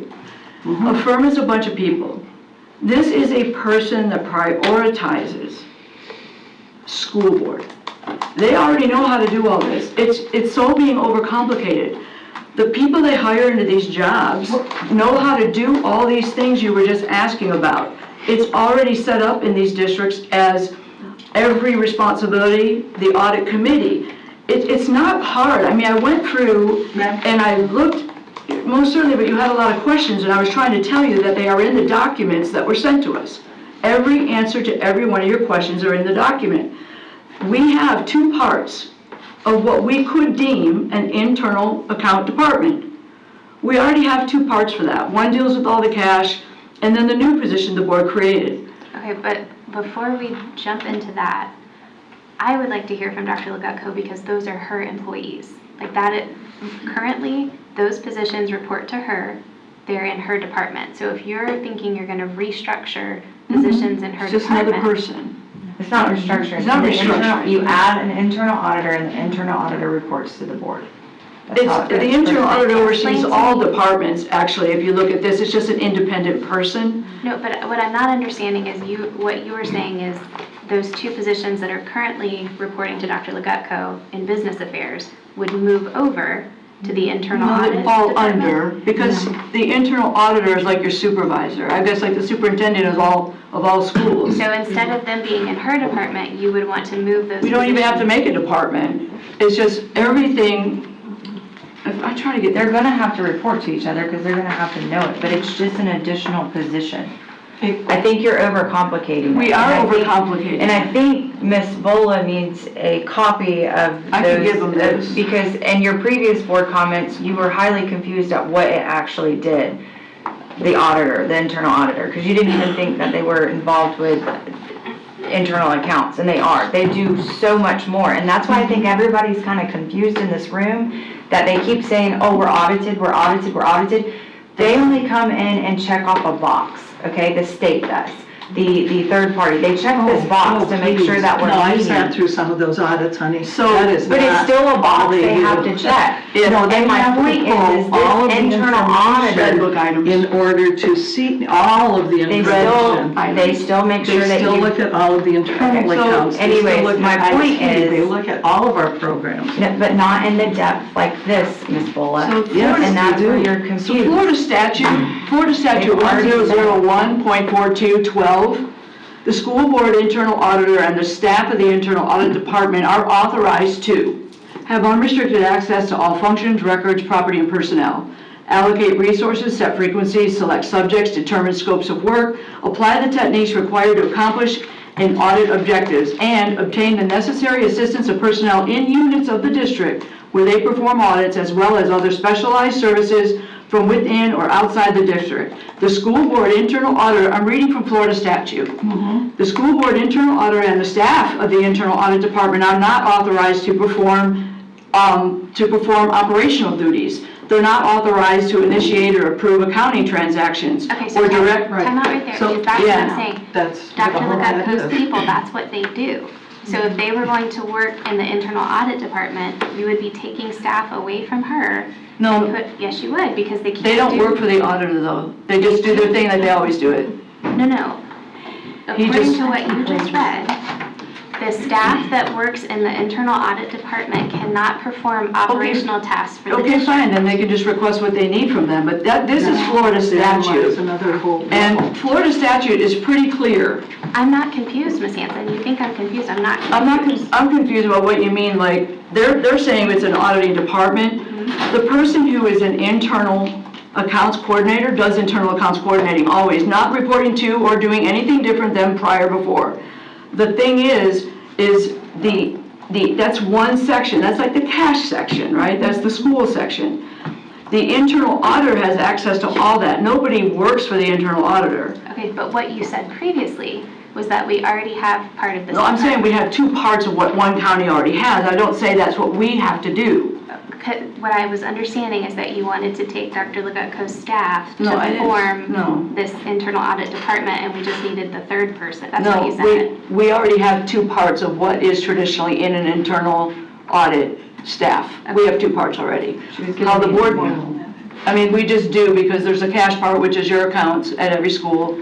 And then we have this new person that we approved this job for to help coordinate those things. So I think the only disagreement that we really have here is that it sounds like two of you would like to hire a person and create a job description, and three of us would be more comfortable going with a company like RSM as a contract instead of a direct hire. Right. So it would essentially be that what the three of us are saying, I think, correct me if I'm wrong, Ms. Clark, but That's much different. I would like to hear from Dr. Legutko too. But see, but this can't isn't say It's much oversight. different than, This isn't the pinpointed. This is Internal different. This audit. one that's up here is ERS. That's not RSM. RSM is who Collier County uses. It's on your list. It was on the list that they Right, sent us. Yeah, okay, I thought, well, Counties. you pointed to this, so that's what I thought you were talking about. No, this I is don't want an ERS. oversight, I want an No. insight.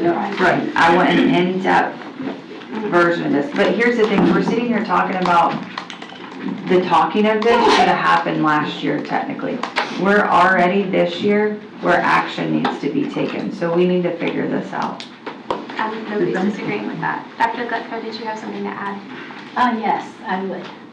First, I would like to clarify the difference between internal accounts auditor and internal auditor. Internal accounts auditor, or she's not an auditor. She is one of my positions, or the department is one of the positions that I hold that helps account for the dollars and cents or the funding that we receive at the school level. That funding is not generated from federal dollars, nor is it generated from the state. Those funds are generated from parents. It is similar to a department. It is a department within the Business Affairs Division that I utilize to help keep an eye on those funds. We do have to report in of them as part of the red book, as we keep talking about. But it's less than, I don't know, 0.5% of our budget, of our over $500 million budget. So it's really a small department that just does the accounting, the bookkeeping of the school's dollars that's received by the parents. It is after-school activities. It has nothing to do with our FEFP, our state dollars, and how we spend it for instructional materials or how we spend it in HR. I mean, you've hired Ms. Brenda Troutman as the Assistant Superintendent for HR. She has departments or areas within her department that manages or oversee the different activities that we are required to take care of, such as fingerprinting and such as hiring of staff. That is a component of the district budget. In business affairs, I am responsible as the CFO, Assistant Superintendent for Business and Finance, to ensure that the funding that we are receiving from the federal government, the state government, and locally from any of our agencies, example, our tax office, that those funds are received in this district and are appropriately used to fund the activities that we placed in that budget. The other thing I would like to say is that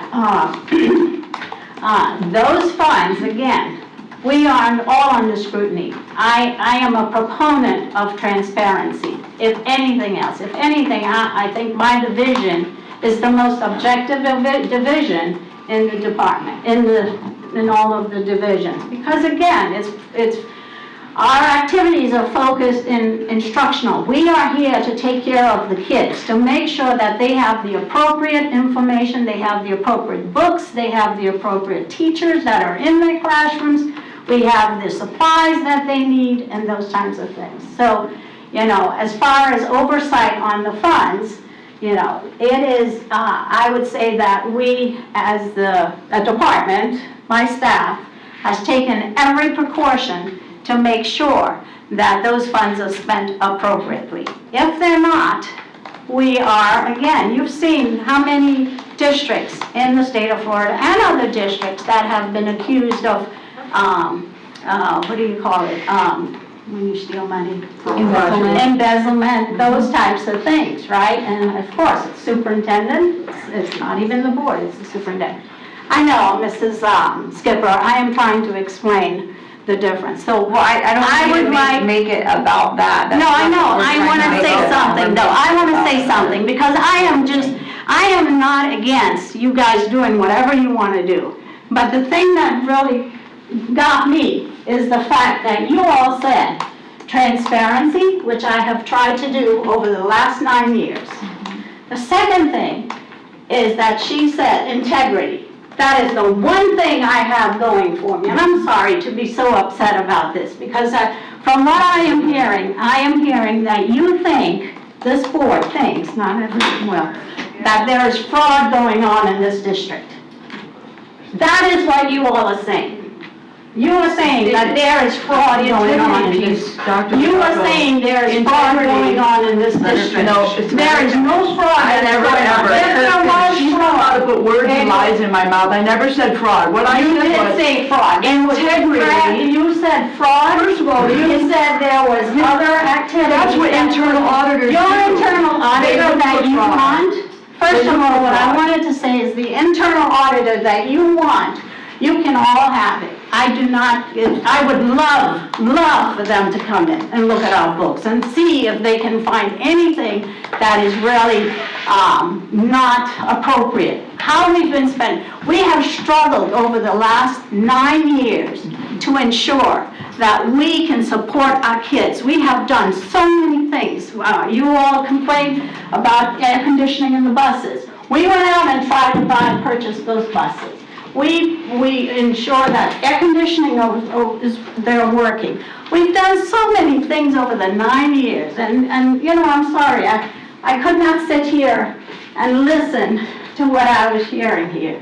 You want this person. This person is what Ms. Ashley and everyone is talking about. They were coming. They are not the experts of how we are spending our dollars for This instruction. wasn't about money, it's about internal audits of all areas. This internal You audit. said, yes, you said instruction. Instruction, do all you said areas. they are the number one person that's gonna come and tell you how you're going to spend your dollars, that you can buy this no, they didn't. program, I actually you can had- buy this program, you can buy this program. I actually Who's had- gonna tell you the expert of the programs I that you actually have what I need? said written down right here, and none of that is not what was said. I am sorry, I just wanted to say. I want to tell you, the that- integrity piece was about politicians, so unless you're a politician, it wasn't referring to you. It was about political integrity. People who take office and trying to do what they said they were going to do. So if you didn't understand when I said political integrity, I apologize, because it wasn't about integrity. Second off, I have everything written down that I said, word for word. Most of this has nothing to do with money. It has everything to do. Say money. Well, some of it is, an internal auditor. Yes. With all that being said, I just wanted you all to understand, there is a difference between internal auditor and internal accounts Yes, auditing. there is. Oh, so it's two different separate things. Those people that work in the internal accounts department is a separate department that manages specifically the dollars that are collected from our parents that are housed at the school. As it relates to cash, we are revising our policies to where we can have a no cash policy. However, as Ms. Bola indicated, there are areas where parents do not want to use the credit card system or a non-cash system. Therefore, they are parents, you don't want to turn the kids away, so therefore you will use cash. So sometimes there is cash in there.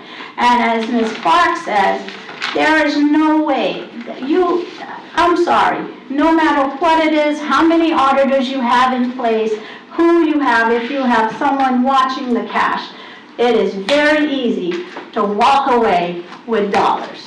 Okay, so it's not the holy grail of everything. But like I said, I am, as a support for this, however you all decide, I would welcome them to come in and just take a deep dive. Thank you. And tell me where I can find money. This entire scope has nothing to do with money, Well, and I think So- ultimately the decision. procedures and policies, yeah. I think ultimately the decision is hinging on the state statute and the amount of dollars that we oversee, right? I Right. think we all agree that the state's pretty clear that our budget reaches a certain threshold, so it is certainly not a personal attack on you or your department, Dr. Legucko, at all. Thank you for that. Not at all. Appreciate And I think, really, the point of division here on the board is, do we pursue an internal person to hire, or do we put out an RFP to have the service performed so that we're meeting state statute? Because from what I understand and from what I've seen from what our attorney's office has sent us, either way would meet the state's requirement.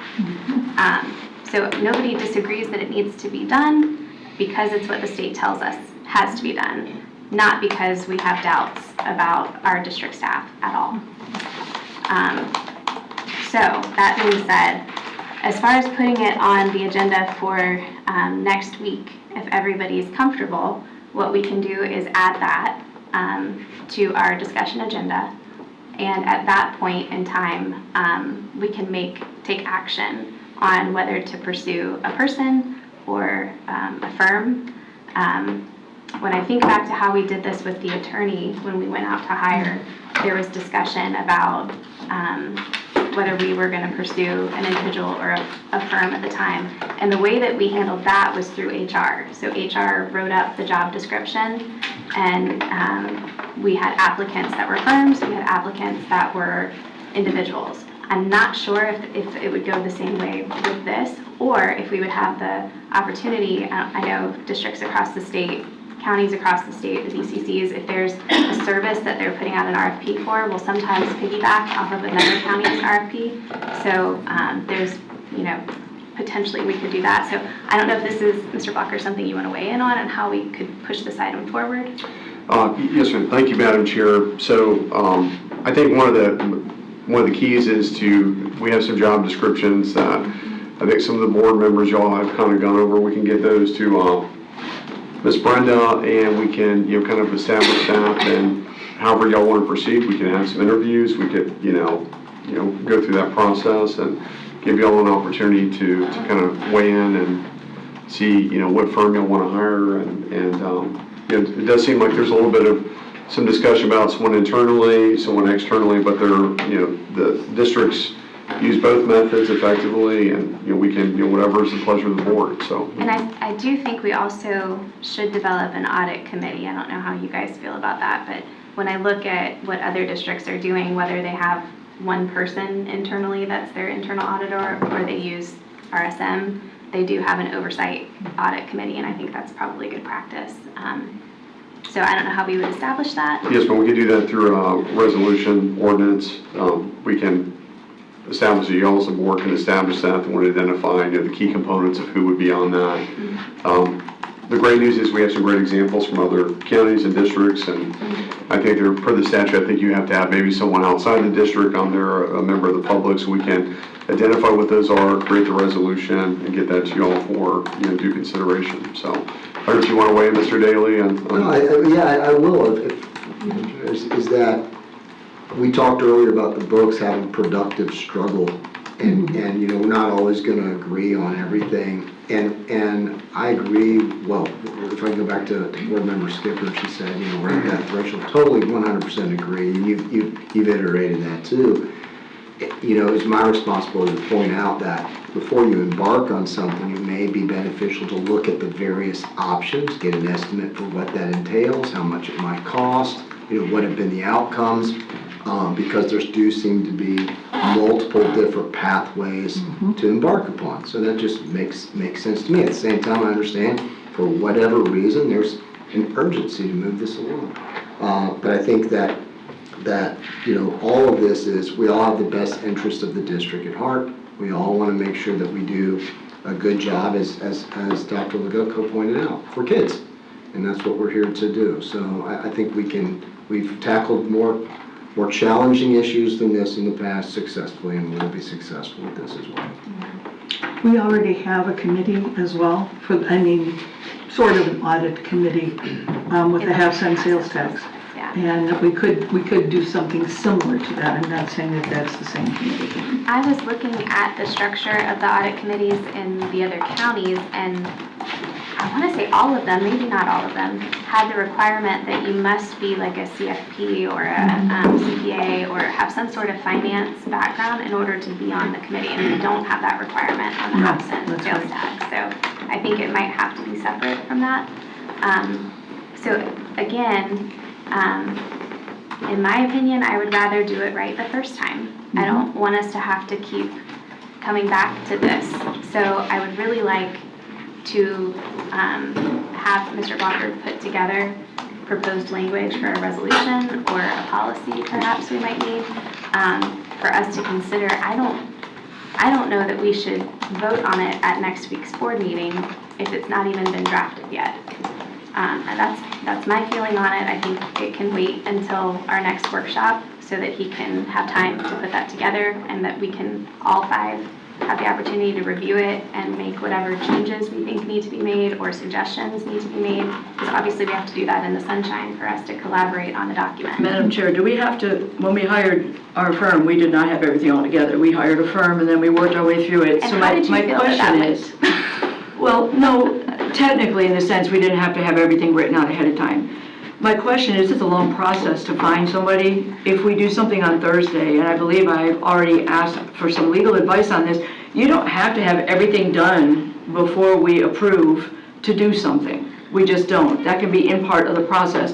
So you can get the ball rolling without having all this. I think that's what we're doing, is getting the ball rolling. We have, because in How order do you to get rolling hire without a vote somebody, if we're a board? I guess I was confused. you have to have a job description or, like the documents have to come before you can advertise them. Does that make The sense? state of Florida has one and I have some too, so I just, Ms. Gilhousen, maybe you're both agreeing on the same thing.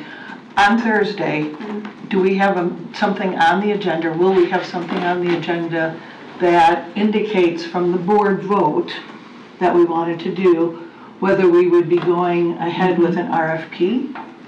So that's my question to Mr. Blocker. I'm not sure if we would yeah. need, what would that item If we look need like? that, yeah. Right. If I may, Madam Chair, what I would recommend on Thursday, if it's the board's pleasure to move forward with this process, for the board to give direction to staff, vote to give direction, and then for us to come back with Okay. a proposed policy, resolution, but I think it would take a formal action on y'all's part to direct staff to come back, and I'll work with the superintendent, Okay. and we'll, with our HR department, we'll come back with, policy. I'll reach out to Neola as well, check with them. I'm sure they have some internal policies we can mimic and bring to y'all as a reference point, but then we'll develop the resolution and bring it back but I think we do need some formal direction. Could we just say, so here we had discussion of internal auditor, so on our discussion agenda, it would just say establishment of Yes, ma'am. internal audit? Yes, ma'am, to start the process for establishing internal audit. Okay. Look at the committee, what the parameters are, and we can bring back, report back to the board. Are you guys comfortable with that?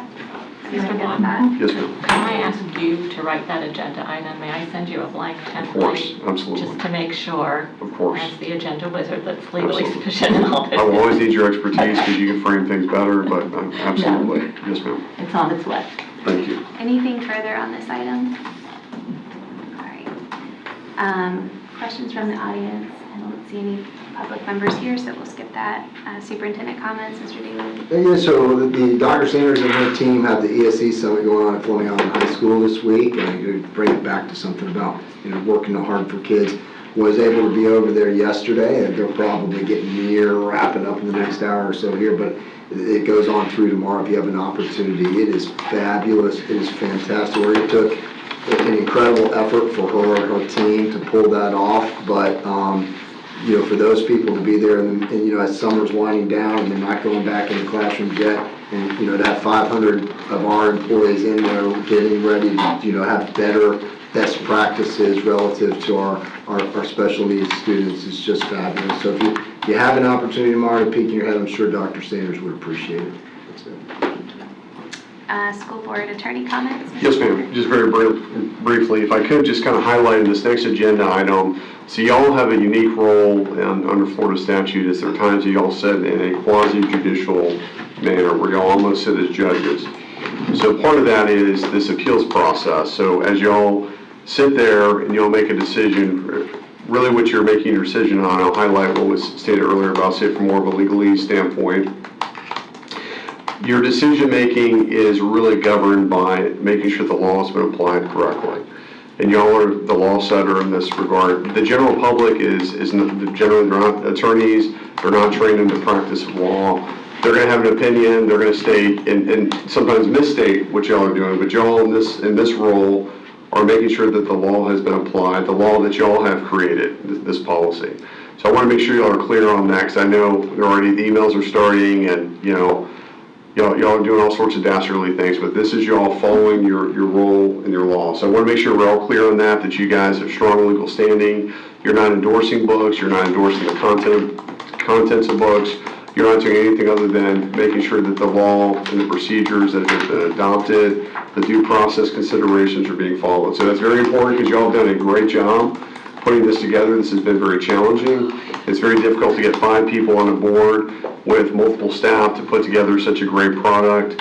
Doesn't mean it's perfect, but this is simply validated those appeals went through the right process, there was the right due process element. So not going about that, but I want to make sure as y'all receive those emails criticizing that, again, the public oftentimes, they're not tasked with the role that y'all have to sit in this chair to make those judicial, quasi-judicial matters and decisions. So I just want to make sure there weren't any questions about that. Obviously, call me. I'm happy to talk more about it and make sure that everything's being followed. The other thing is I've asked Mrs. Miles to give you all a brief update on the truancy program as we rapidly approach that period of time as we transition to that. You all have a lot of new change, exciting change going on in Clay County. We have a new SRO program in place.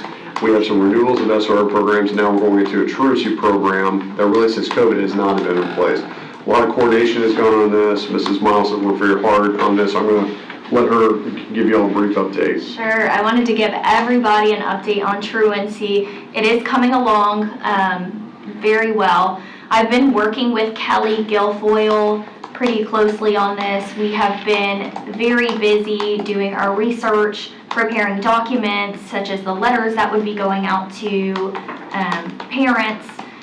I've been working on motions for the court, proposed orders for the court, and coordinating all of that and really flushing out that truancy decision tree. That's going to be very vital. Kelly and I meet again for a planning meeting next week prior to our second meeting with the admin judge. Thank you for the update. And then just one follow on. I know we're all ready to leave here, but as we keep going through the Neola process, there will be a couple of scenarios that was addressed earlier where you'll have a policy that we need to give immediate attention to, but then we'll revisit in a few months or so. That's not duplicative. It's just simply based on as the state statutes change, as the state legislature and the governor signs things into law, the district has to act in a prompt manner with the full understanding that we're doing a comprehensive, thorough review based on y'all as a board decision to go through all of our policies, make sure that they're up to date, to make sure that they're coherent with what the public understands, and that's an important role. So as we go through that, there'll be a couple of these we'll bring up. Obviously, if we're talking about internal audit, we might do some preliminary, but then we might revisit that later. I don't believe we currently have a policy that addresses this, so this would be a new policy, but we'll make sure that it's done comprehensively. So I just ask for your forbearance and patience as if we bring this back, a couple of times, and we'll make sure that we get it right and it's done appropriately and to y'all's wishes as the policymakers. So, thank you, Madam Chair. School board member comments. Anybody want to start? I just have a question about truancy. Sure. I don't know if it makes sense to the board. Is there a way we can pull the truancy policy from Neola so we can look at it as you're developing the truancy policy?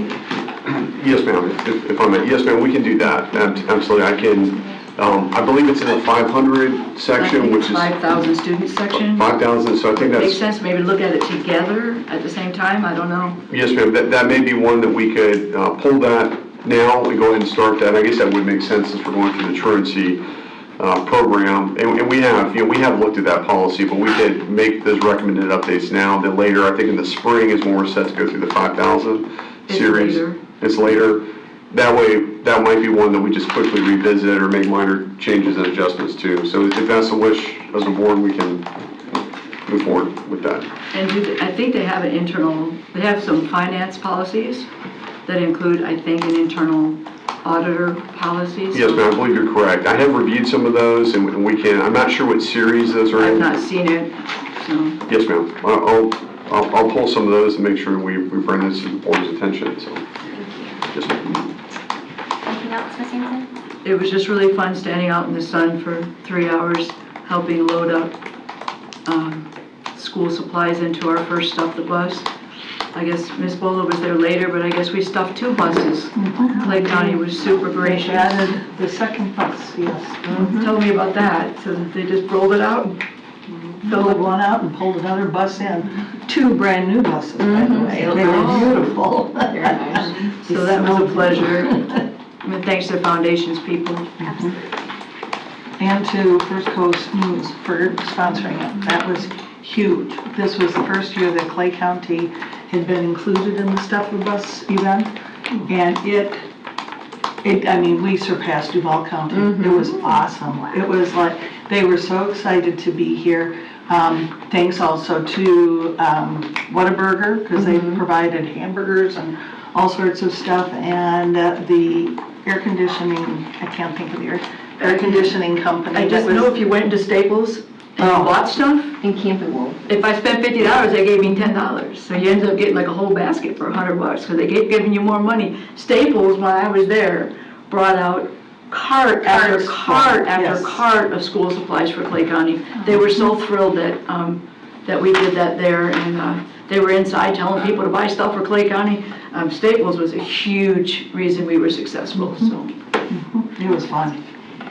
It was hot. it was It really was fun. incredibly hot. That But air it was conditioning on fun. the bus didn't make much difference. Well, yeah, the air conditioning, the bus wasn't on. Unfortunately not running. And Impact Clay, thank you. I was trying to think, Impact Clay was huge in being involved with this. So thank you to them as well. That was awesome. I learned so much more about that organization too, which I really appreciated, all that they do. And the schools that they visit. I think that's something, at some point in the future, we want to have at a workshop, just to show exactly, when you hear about the Clay train, I didn't realize literally the impact that they have on some of the schools that are not necessarily served by our community and schools programs. So, definitely a plus.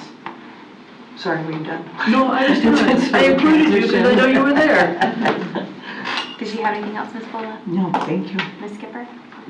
Well, I missed the opportunity to do Stuff the Bus, so I sent my 2 little ones and my husband to show up for me. I was off being part of history, so it was I knew a success, so that's good. But that's all that I'm doing. Ms. Clark? I've got a couple of things that I want to put on the agenda, but I think we've gone a little long, so I'm going to hold up and we'll. Okay. Do you want to just put them out there so we know they're coming? No. Because it would take a little bit of explanation. To talk about it, okay. Each. No. Well, there's nothing from me, so this meeting's adjourned. So be ready.